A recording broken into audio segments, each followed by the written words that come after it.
There's something unsettling about places that are supposed to be full of people, but suddenly become completely empty. During the day, shopping malls are loud, crowded, and full of life. Kids running around, stores blasting music, escalators constantly moving. But after midnight, everything changes.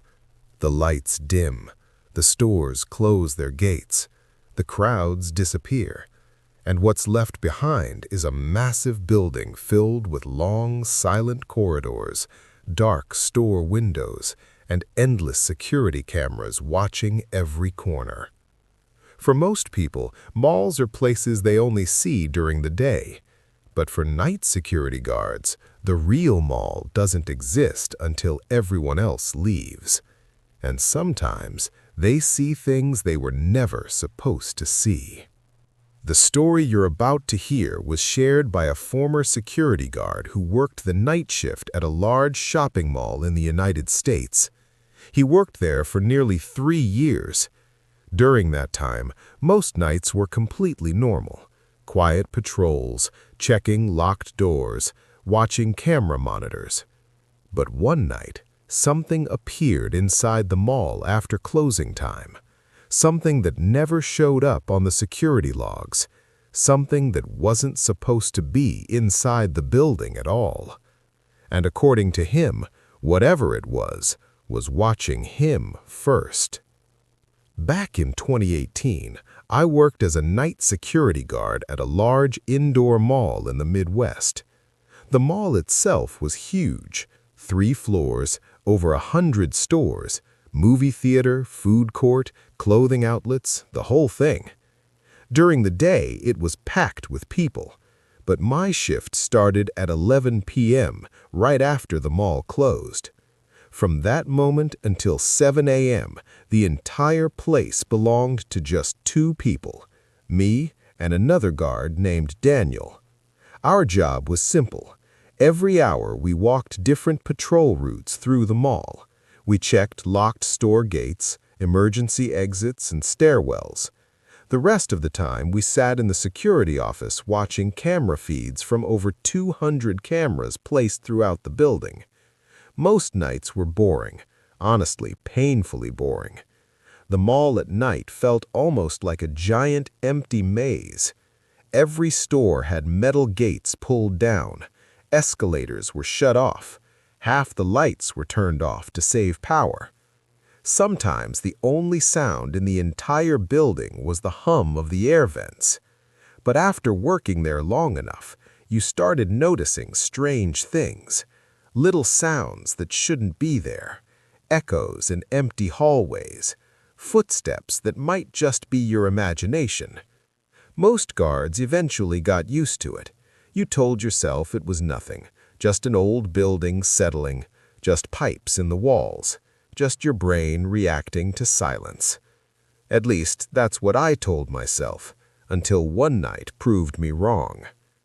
It started around 1:30 a.m. Daniel was out walking his patrol on the 3rd floor. I was alone in the security office watching the camera monitors. There were 20 screens on the wall, each one showing a different part of the mall. Entrances, hallways, escalators, parking garage, everything. Looked completely normal. Then something moved on one of the screens. It was camera C17. That camera pointed directly at the main escalators in the center of the mall. At first, I thought it was just the automatic lights adjusting, but then I saw it again. A shadow passed across the floor near the escalator, slow, like someone walking. I leaned closer to the monitor. The escalators were clearly visible, but there was no one there. The hallway was completely empty. I kept watching the screen for another minute. Nothing moved. Eventually, I leaned back in my chair. Probably just lighting, I muttered to myself. But then the radio on my desk crackled. Daniel's voice came through. "Hey, you see that?" I grabbed the radio. "See what?" A pause. Then Daniel said something that immediately made my stomach tighten. I just heard footsteps on the third floor. That wasn't possible. The entire mall had been cleared hours ago. Every entrance was locked. Every store gate was closed. No one was supposed to be inside. I turned my eyes back toward the camera screens, and that's when something appeared on C-17 again. This time, it wasn't a shadow. It was a person standing perfectly still at the top of the escalator.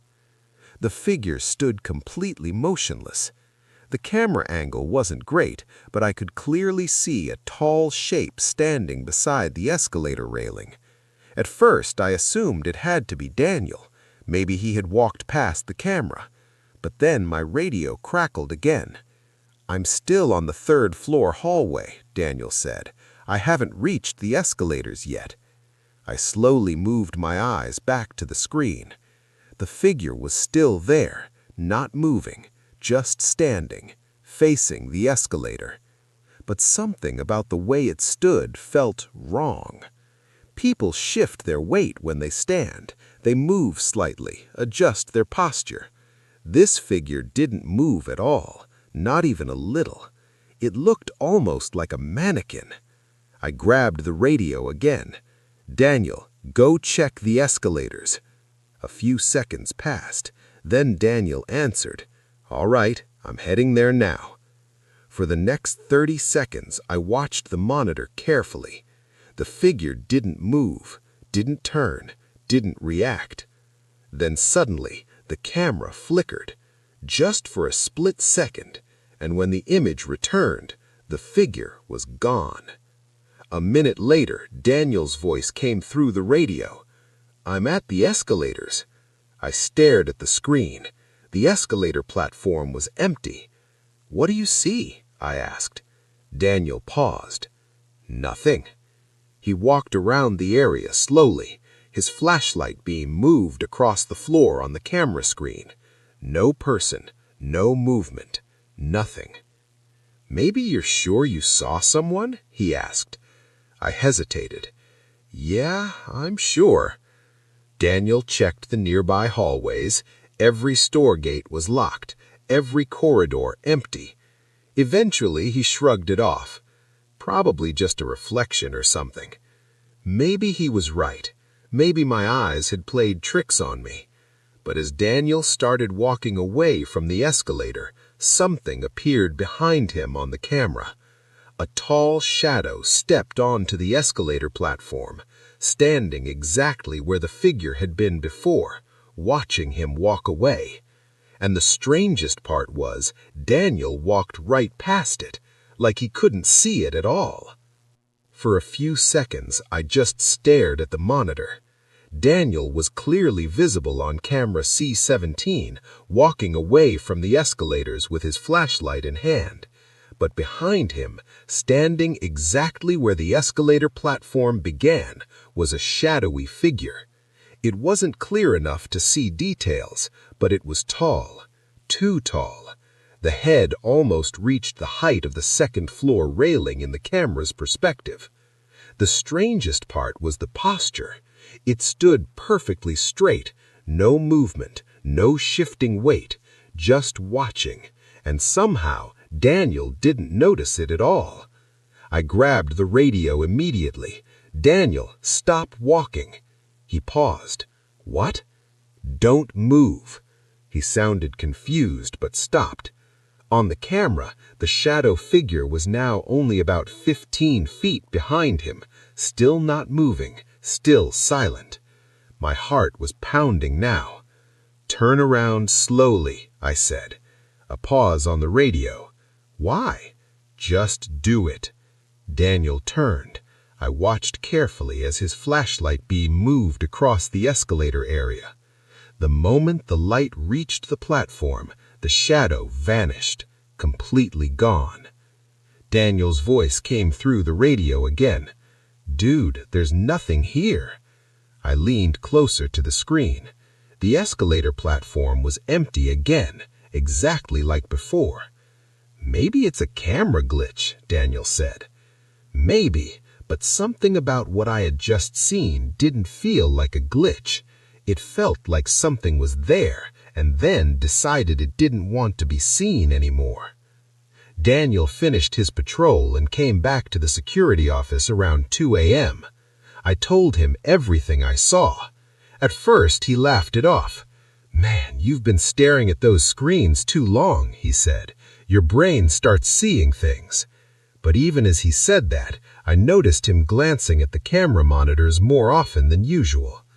The office was quiet for a while, just the faint buzz of electronics and the soft clicking of the cameras switching views.